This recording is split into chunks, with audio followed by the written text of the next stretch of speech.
जय हिंद एवरीवन। आज हम लोग चालू करेंगे सॉल्यूशन का एक नया टॉपिक जो कि कॉन्सेंट्रेशन टर्म्स।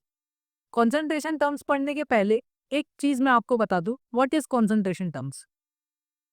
जब साइंटिस्टों को कमी लगी क्या एक तुलनात्मक क्वांटिटी देने की, तुलनात्मक मतलब एक कंपैरिजन करने की मतलब क्या, जैसे सपोज करिए आपकी क्लास में आपसे कोई होशियार है और आपसे कोई वीक है पढ़ने में। कि आपके 99 मार्क्स, आपके दोस्त के 98 मार्क्स, आपके जो होशियार है उसके 100 मार्क्स। तो कौन होशियार कौन गधा? सबसे पहले तो सबसे बड़ा गधा मैं जो ये आपसे सवाल कर रहा हूँ, क्योंकि तीनों ही होशियार है। ठीक है, हम किसी को नंबरों के बेसिस पे जज नहीं कर सकते। अगर आपने कर लिया इसका मतलब आपके एवरेशन का कोई मतलब नहीं। अब अपन आगे बढ़ते हैं क्या। तो फिर साइंटिस्टों को ये करना कैसे पड़ा, क्योंकि सॉल्यूशन के केस में तो कंपैरिजन करना ही पड़ेगा। क्यों? क्योंकि नहीं करेंगे तो कैसे काम चलेगा। तो साइंटिस्टों ने एक बहुत अच्छा तरीका निकाले डाइल्यूट और कॉन्सेंट्रेटेड का। या डाइल्यूट का है, कॉन्सेंट्रेटेड का। अबे डाइल्यूट का तो कॉन्सेंट्रेटेड का होता है। डाइल्यूट मतलब कोई भी एक ऐसी चीज जो कि कम हो कॉन्सेंट्रेटेड से, या कॉन्सेंट्रेटेड कोई भी ऐसी चीज जो ज्यादा हो डाइल्यूट। इन दोनों का कोई मतलब नहीं, ये दोनों कंपैरेटिव टर्म्स है। अगर मैं एक सॉल्यूशन पकड़ रहा हूँ जिसमें 10% सॉल्यूट का पार्ट है और 90% सॉल्वेंट का पार्ट है, और अगर मैं आपको बोल रहा हूँ कि भैया डाइल्यूट या कॉन्सेंट्रेट बताओ, तो आप बता ही नहीं सकते। क्यों नहीं बता सकते? क्योंकि भाई कंपैरिजन लगेगा। अगर आपने बोला डाइल्यूट तो मैं क्या बोलूंगा? अच्छा डाइल्यूट, तो भाई 5% सॉल्यूट वाले सॉल्यूशन से और 95% सॉल्वेंट वाले सॉल्यूशन से, ये तो भाई कॉन्सेंट्रेटेड है। और अगर आपने बोला कॉन्सेंट्रेटेड, तो मैं बोलूंगा भाई 15% सॉल्यूट वाले कंसंट्रेट ये सॉल्यूशन से और 85% सॉल्वेंट वाले कंसंट्रेशन से, ये तो डाइल्यूट है। तो आप जो भी आंसर बता आपको तो गलत हो नहीं। मतलब ये अप्रोक्सीमेशन टर्म है, कंपैरेटिव टर्म है, कोई रियल वैल्यू या एक्चुअल कंपैरिजन नहीं है। रियल या एक्चुअल कंपैरिजन को क्या मतलब है? आपके अगर 100 नंबर आ रहे हैं तो क्या वो किसी से कंपेयर करके आ रहे हैं? कई बार आपने देखा होगा क्लास का टेस्ट टफ आ जाता है, जो बच्चा एकदम शाइन करता है पहले या दूसरी पोजीशन पे, तीसरी पोजीशन पे, उनके भी 100 में से 70 मार्क्स आ जाते हैं क्लास 11 12 में। कोई बड़ी बात नहीं है। जो 10th के जो इतने बड़े बड़े महारथी टॉपर होते हैं, जिनके 10th में 97 98 99 परसेंटेज होते हैं, वो 11 12 में आने के साथ ही उनके साथ होता होगा। आपने देखे होंगे अपने आजू बाजू क्लास में, ऑब्जर्व किए होंगे। ऐसा क्यों हो रहा है? ऐसा इसीलिए हो रहा है क्योंकि पूरी क्लास गिरी है ना, सिर्फ वो लोग नहीं गिरे, पूरी क्लास गिरी होगी। सिर्फ वही लोग के कम नहीं आए होंगे। वो तो ऐसा है कि कंपैरिजन किया गया है। अब एक और चीज, उनके जो 100 में से जो 70 नंबर आए हैं वो क्या है? वो उनका खुद के साथ, बोलते हैं ना कि आपको खुद ही इंप्रूवमेंट करना चाहिए। इंप्रूवमेंट का क्या मतलब है? आपको अपने दोस्तों को देख के नहीं पढ़ना चाहिए। तो उनके खुद के नंबर है कि 100 थे बेस्ट, उनकी परफॉर्मेंस थी 70 लाइक पे 70 नंबर। मतलब उनका जो 70 आउट ऑफ 100 है वो एक्चुअल एनालिसिस है। कब तक? जब तक वो खुद के साथ है। जब तक वो सिर्फ अपनी मार्कशीट में देखे ना, तब तक। जैसे उनने दूसरे की मार्कशीट में देखे तो डाइल्यूट कंसंट्रेट पूरी टर्म्स चेंज हो गई, फिर वो कंपैरेटिव टर्म्स आ गई। समझ गए? अब साइंटिस्टों को ये बहुत बड़ा डायलेमा लगा, गलत लगा। तो साइंटिस्टों ने फिर इस पे काम किए कि ये dilute concentrated isn't complete concentration terms, so they have discovered many more terms. अब क्लास 9th में आपने मोल कंसेप्ट पढ़े होगे। मोल कंसेप्ट, ये मोल कंसेप्ट क्या कहता है? मोल कंसेप्ट ये कहता है कि कार्बन का 1/12 मास जो रहता है, कार्बन का 1/12 मास, फिर वो एक एवोगैड्रो नंबर निकलता है। मैं आपको और इलेमेंट भाषा में समझा रहा हूँ। ये जो एवोगैड्रो नंबर होता है, ये क्या होता है? 6.022 इंटू 10⁻23, ये होता है एवोगैड्रो नंबर। इसकी कोई यूनिट नहीं होती क्योंकि ये नंबर है। ये क्या कहता है? एक मोल में इतने एटम या इतने आयन या इतने मॉलिक्यूल होंगे। ये कहता है क्या? एक मोल में इतने नंबर एटम के या मॉलिक्यूल के या आयन के होंगे। अब उसके बाद क्या? अब उसके बाद ये होता है कि 1 ग्राम कार्बन में 1 ग्राम कार्बन में कितने मोल कार्बन के हो सकते हैं? तो फिर हमको ये नंबर से पता करना पड़ता है, क्योंकि सबका नंबर अलग-अलग होता है। अगर मैं 1 मोल क्लोरीन पकड़ूँ, 1 मोल अगर मैं क्लोरीन गैस पकड़ूँ, Cl2 गैस, तो Cl2 गैस 1 मोल मतलब क्या? मतलब 6.022 × 10⁻23 मॉलिक्यूल क्लोरीन के। और अगर इतने क्लोरीन के मॉलिक्यूल मतलब 35.5 × 2, क्योंकि एक का मास कितना होता है? 35.5, तो इंटू 2 मतलब करीब करीब 71 ग्राम क्लोरीन। मतलब 71 ग्राम क्लोरीन में इतने क्लोरीन के मॉलिक्यूल होंगे। ये इसका कच्चा कच्चा मूल कंसेप्ट समझ में आया? अगर नहीं आया तो एक बार फिर से इसको बैंक करके देख लीजिए, या मैं एक एग्जांपल और ले रहा हूँ। देख क्या बोलना चाह रहा हूँ मैं, समझिए इस बात। सबसे पहले क्या कि आप एक मोल की डेफिनेशन क्लियर करिए। एक मोल क्या? एक मोल होता है 1 मोल में 6.022 इंटू 10⁻23 मॉलिक्यूल होते हैं, किसी भी चीज के मॉलिक्यूल या एटम। मॉलिक्यूल एटम या आयन होते हैं। कई बच्चे ये अनुमान लगाते हैं 1 मोल मतलब 1 ग्राम। ऐसा बिल्कुल नहीं है, कहीं नहीं लिखा 1 मोल बराबर 1 ग्राम, कहीं नहीं लिखा, कंसेप्ट नहीं। क्योंकि अगर ये डेफिनेशन कहीं सेटिस्फाई भी कर रही है, अगर आपने कोई एटम बता भी दिए कि भैया इसका 1 मोल 1 ग्राम होता है, तो मैं उसको डिनाई करूंगा, क्योंकि यूनिवर्सल डेफिनेशन नहीं। डेफिनेशन हमेशा यूनिवर्सल होती। समझ रहे हैं आप? आपको बचपन में इन क्वेश्चनों में बड़ी दिक्कत गई होगी। आपने मैथ्स में ऐसे क्वेश्चन किए होंगे कि 10 रुपए के 1 दर्जन सेब, 1 डजन एप्पल। तो भाई 1 रुपए के कितने सेब? प्रैक्टिकली पॉसिबल नहीं है। 1 डजन अपॉन 10 मतलब 1.2 सेब एप्पल, ये होता है। अब दुकान वाला तो ऐसा काट के देगा नहीं, पर अगर हम लोग इसका एग्जांपल लें और मैं अगर आपसे पूछूं कि 10 ग्राम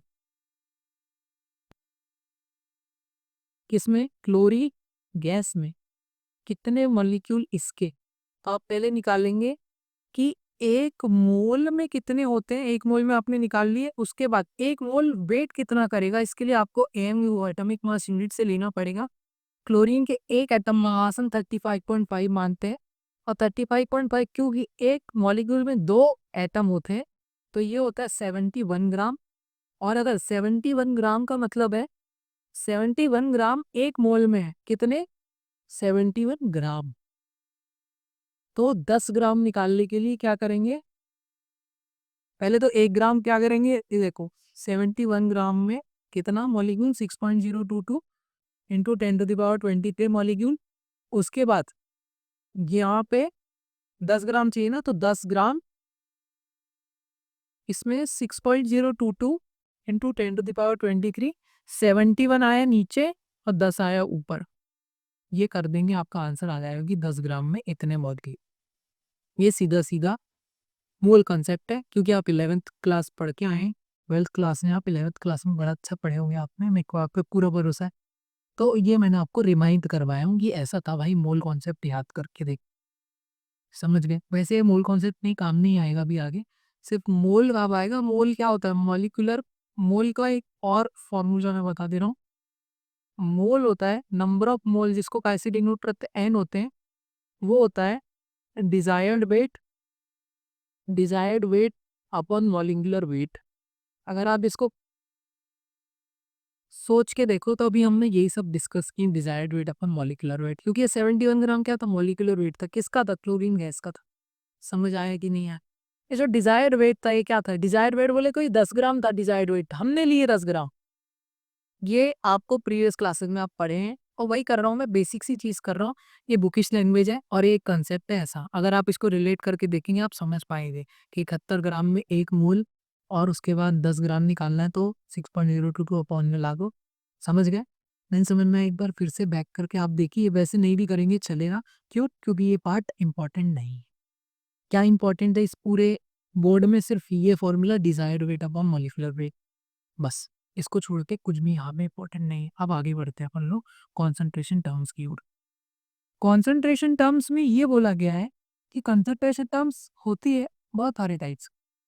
सबसे पहली जो कंसंट्रेशन टर्म है वो है मोलैरिटी, जो कि बेसिक टर्म है। अब देखिए आप, मोलैरिटी मोलैरिटी इनमें मोल नाम का शब्द आ रहा है, मैंने बस इसीलिए मोल पे डिस्कशन किया। ये जब तक आपको मोल कवर नहीं होगा तो आपको बाकी की चीजें कवर नहीं होंगी। ये है मोलैरिटी, दूसरी है मोलैलिटी। पहले हम इनको डीप में पढ़ेंगे, बाकी के टर्म्स भी पढ़ेंगे, पर पहले इनको। अब जो मोलैरिटी है वो याद रखना, मोल्स लेवल लाइक में समझा रहा, मोल्स पर लीटर होती। मोल्स पर लीटर का क्या मतलब है? मोल्स पर लीटर का ये मतलब है जितना आप मोल सॉल्यूट का डालेंगे उतना किसके रिस्पेक्ट में? वॉल्यूम के रिस्पेक्ट में, क्योंकि लीटर किसकी यूनिट है? वॉल्यूम की। वॉल्यूम की यूनिट मीटर क्यूब भी है, पर हम केमिस्ट्री के टर्म्स में मोस्टली लीटर या मिलीलीटर ही लेते हैं। तो मोल पर लीटर या मोल पर मिलीलीटर यूनिट आएगी इसकी कच्ची कच्ची भाषा में क्या? ग्राम या moles of solute with respect to the volume of solution is known as molarity. अगर आप इसकी डेफिनेशन चाह रहे हैं तो ये देखिए,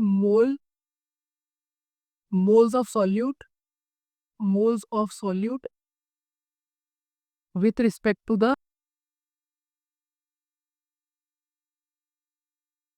वॉल्यूम ऑफ, किसका वॉल्यूम?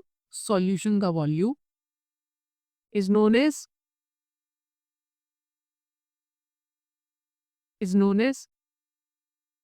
मोलैरिटी। अगर आप इसका फॉर्मूला देखेंगे तो मैंने देखिए क्या लिखा है, mole of solute with respect to volume of solution is known as molarity. अब आप एक चीज समझिए, ए जो बुक में जो ए डिनोट होता है वो होता है सॉल्वेंट के लिए, और जो बी डिनोट होता है वो होता है सॉल्यूट के लिए। ठीक है, अभी भी हम लोग ए को सॉल्वेंट और बी को सॉल्यूट के फॉर्म में हम लोग देखिए प्रेजेंट कर रहे हैं, ठीक है ना।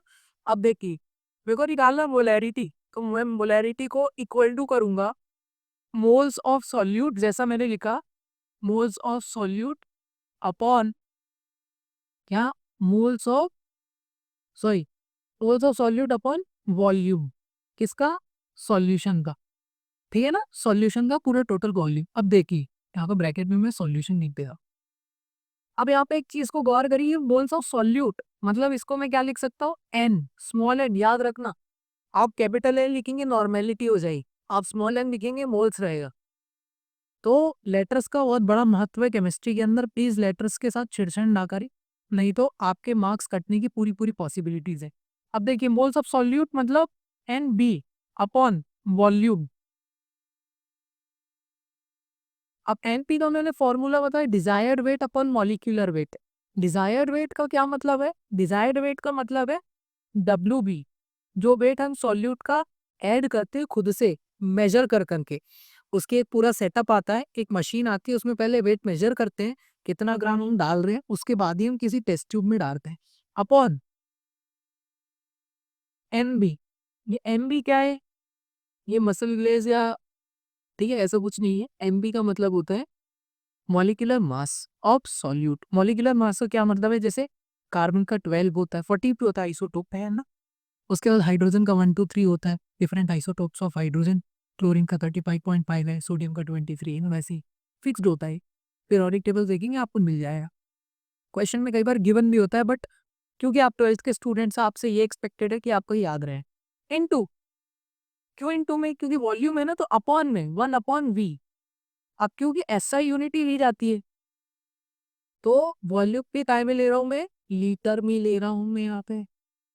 पर लीटर में आप खुद से इमेजिन करिए, जब अपन केमिस्ट्री लैब में सॉल्यूशन बनाते तो क्या आप पूरे मोहल्ले में बांटने के लिए वो से जैसे पूरा इतना बड़ा जार में बनाते? नहीं बनाते।